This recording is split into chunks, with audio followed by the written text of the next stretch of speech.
Pemirsa, Anda kembali menyaksikan Doncast, masih bersama saya Tasya Lutmila. Dan saya Don Bosco Selamat. Iya, Bang Don sudah tidak sabar mau menanyakan strategi. Iya, karena kita kan di pertandingan pertama kalah 2-1, Coach. Iya. Lalu kemudian tentu itu akan mempengaruhi strateginya. Iya. Sebagai orang awam, kita hanya mau tahu bahwa dia akan menang. Dan itu harus menyerang. Iya. Tetapi Cina juga akan melakukan hal yang sama kira-kira gitu. Kita tidak bisa bilang dia bertahan. Bahkan dia lebih menyerang dari kita gitu. Kira-kira strategi apa yang paling tepat ketika melihat situasi seperti ini? Ya, yang kondisi sebelumnya maksud saya. Yang pasti kita jangan pernah pertama menganggap enteng lawan itu. Iya, Itu betul. sangat penting ya. Bahkan Cina juga tidak boleh dianggap enteng ya. Loh, sama sekali nggak boleh. Yang kedua, jangan juga berpikir Cina akan memainkan strategi yang sama. Iya. Ya, karena belum tentu bahwa itu akan menjadi pijakan China untuk menghadapi Indonesia di pertandingan berikutnya. Karena sekarang kenapa? Cina tentu juga membutuhkan poin untuk bisa mengalahkan Indonesia kalau dia masih mau menjaga peluang. Ya. Dan kita akan berebut di sana. Dan kemudian kita harus mengingat dan belajar dari dua pertandingan yang sudah kita lakukan. Ketika kita melawan Australia dan Bahrain, itu formasi tim itu nggak berubah. Ya. Kita main dengan formasi 3-4-3 atau 3-4-2-1. Nah, tapi yang membedakan adalah spesifik taktikal yang dibuat ketika pertandingan pertama dengan kedua itu jauh berbeda. Di pertandingan pertama kita main dengan 3, tapi struktur kita ketika kita menyerang, kita main dengan 2-1-2-5.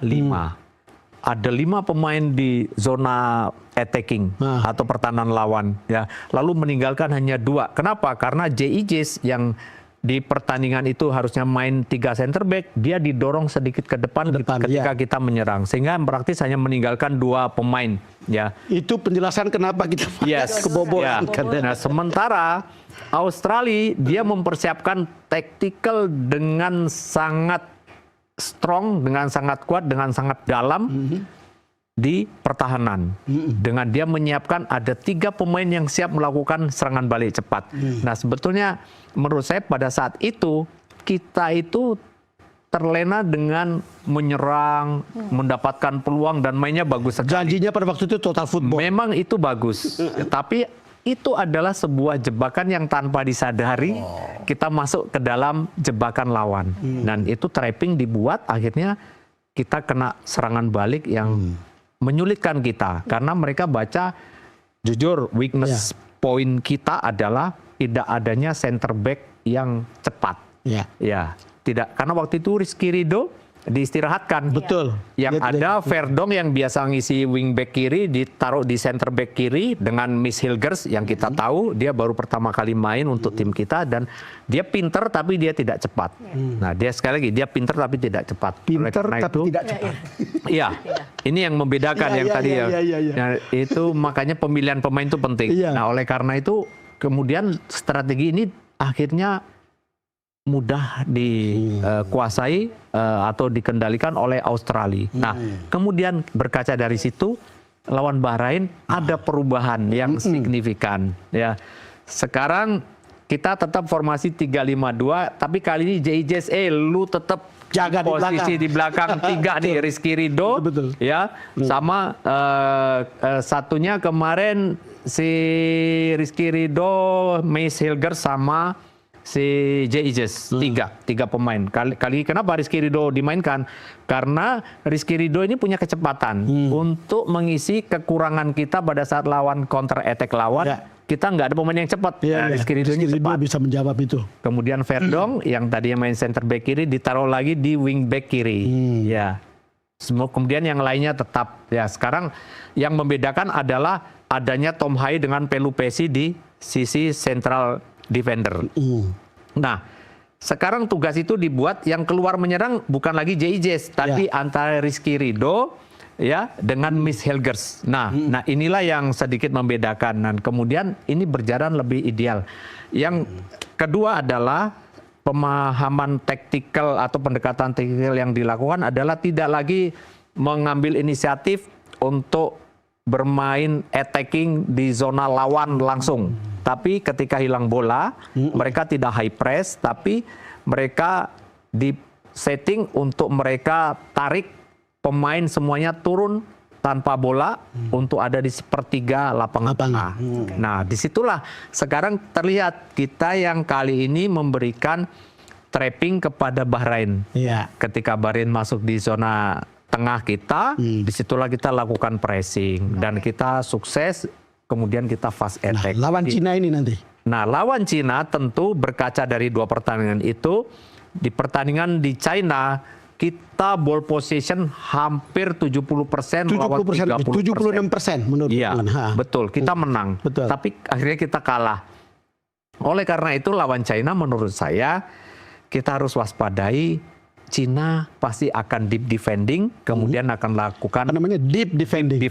ya bertahan dengan dalam sekali, bahkan sepertiga daerah pertahanan dia untuk lakukan counter attack. Ini kemungkinan yang akan dia lakukan. Nah, oleh karena itu, menurut saya bagaimana bisa supaya mengeluarkan pemain-pemain mereka ini untuk tidak bertahan.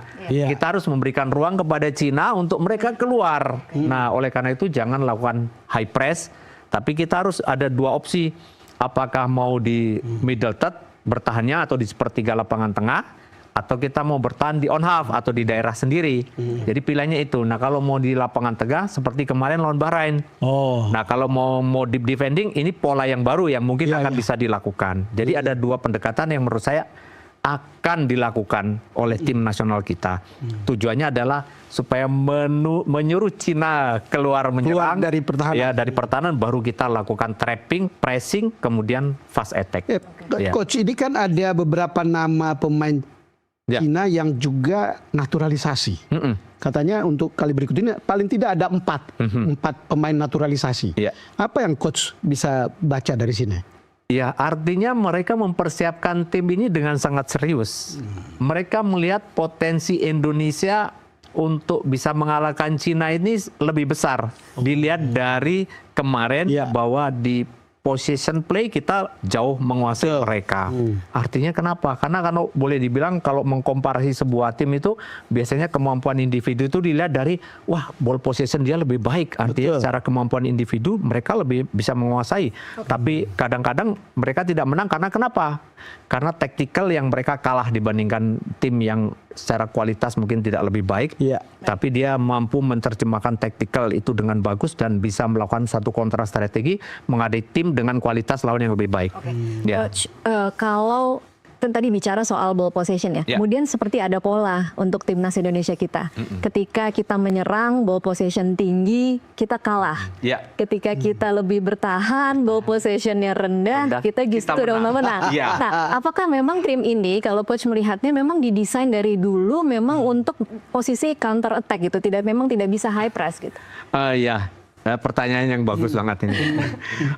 Yang pertama, saya akan sedikit mengenalkan tentang filosofi sepak bola. Silakan. Filosofi sepak bola itu ada 3 pilihan. Ada namanya asosiatif atau possession play, atau kalau bahasa yang sekarang tuh tiki-taka lah. Asosiatif. Kemudian yang kedua ada progressive possession. Progressive possession itu bagaimana bermain dengan cepat memindahkan bola ke depan secepat mungkin, tapi melalui satu blok mulai dari pertahanan ke gelandang sampai penyerang. Yang terakhir adalah direct play. Nah, direct play ini orang yang sering bilang permainan yang menggampangkan, mengefisiensikan permainan untuk bola berada di langsung bawa ke depan.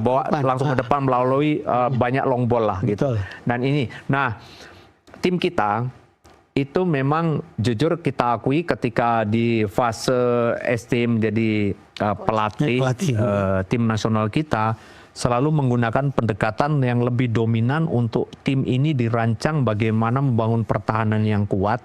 Kemudian melalui satu situasi tertentu yang diciptakan, kemudian menyerang dengan cepat. Nah, pendekatan inilah yang kemudian terus dilakukan oleh pemain dalam banyak pertandingan. Makanya ketika kita melakukan sesuatu yang sedikit berbeda, ketika lawan Australia, dan ketika dengan pelatih baru, tentu yang sebetulnya belum sangat mungkin dimengerti tentang apa kebiasaan pemain dalam tactical yang kemarin ya, walaupun sudah melihat dalam video, ataukah mungkin ada unsur ingin mencoba dengan sebuah situasi yang baru, dengan suasana baru, dengan taktik baru. Itu juga bagian dari mungkin pelatih ingin mengidentifikasi supaya ini loh karakter yang ingin saya mainkan gitu. Itu juga mungkin bisa terjadi. Tapi kalau kita harus bicara jujur, sekarang ini dengan kondisi, dengan waktu yang sangat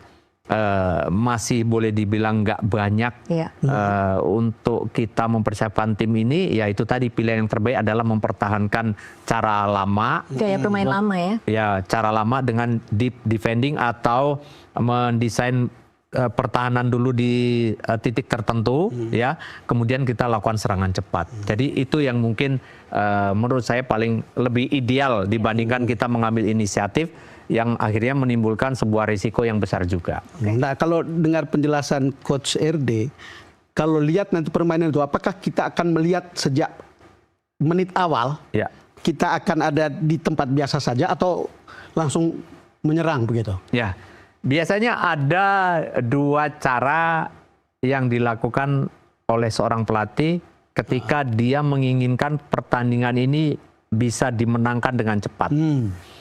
Biasanya dia akan melakukan high press di awal-awal permainan. Awal pertandingan. Tujuannya adalah ketika tim belum siap secara mental, ya, secara mental, dia membangun organisasi pertahanan untuk membangun komunikasi antar pemain. Itu kadang itu dilakukan. Tujuannya untuk mengacaukan mereka punya koordinasi.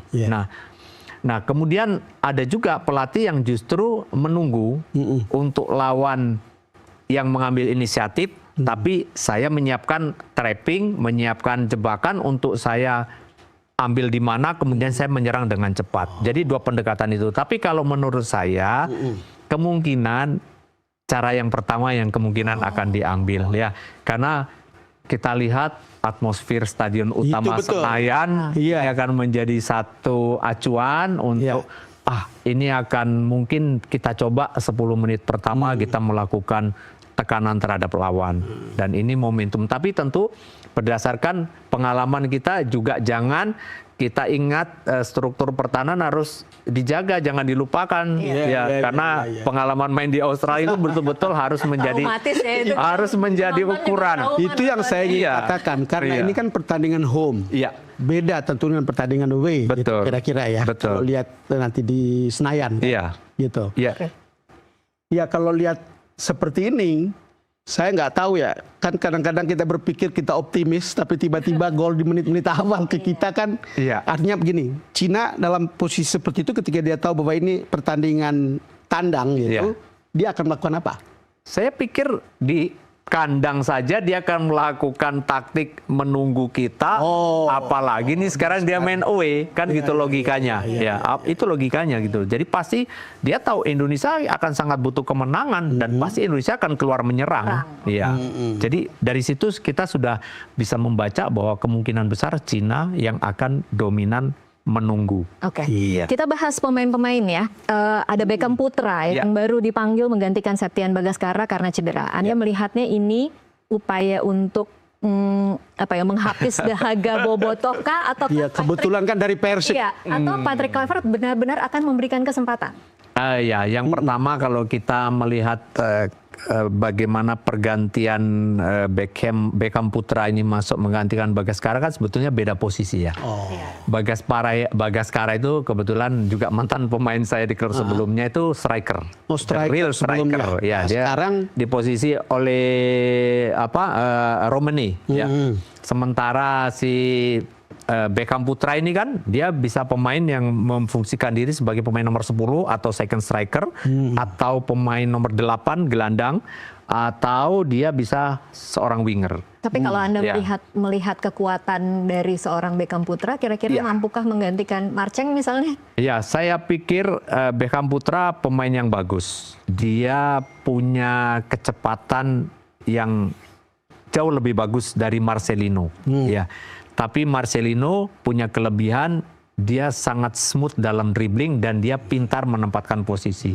Nah, saingan untuk Beckham Putra ini menurut saya ada pada Yaakob Sayuri, Egy Maulana Fikri dan Lily Pali. Inilah pemain yang akan bersaing ya dengan Beckham Putra menurut saya. Kalau urutannya seperti itu, mungkin Beckham Putra adalah urutan nomor 4 dong berarti ya? Saya nggak mengatakan itu, tapi semua akan dilihat dalam proses latihan yang akan berlangsung dan sekali lagi kebutuhan tim.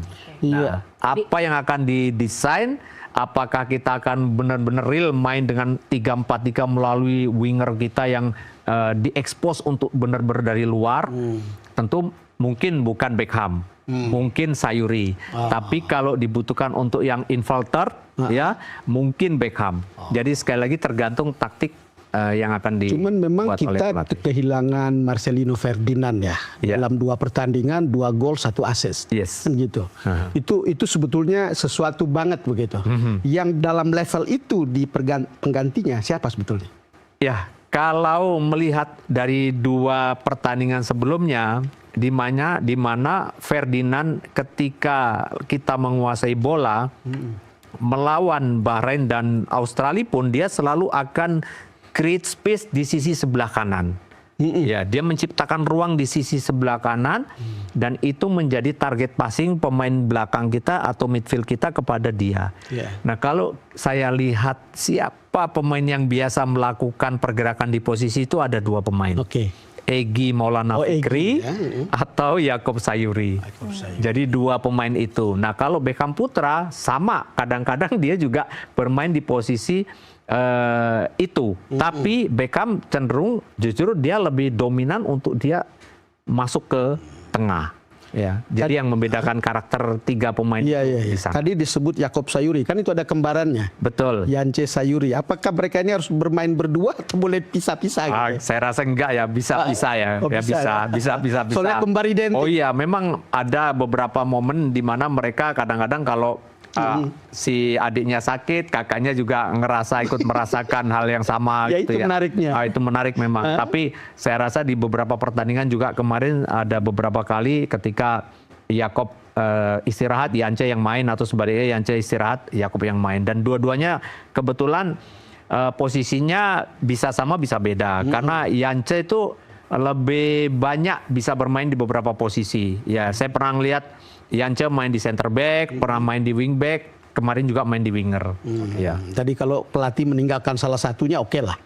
Saya rasa oke, nggak ada masalah. Yang penting masih ada di tim nasional Indonesia.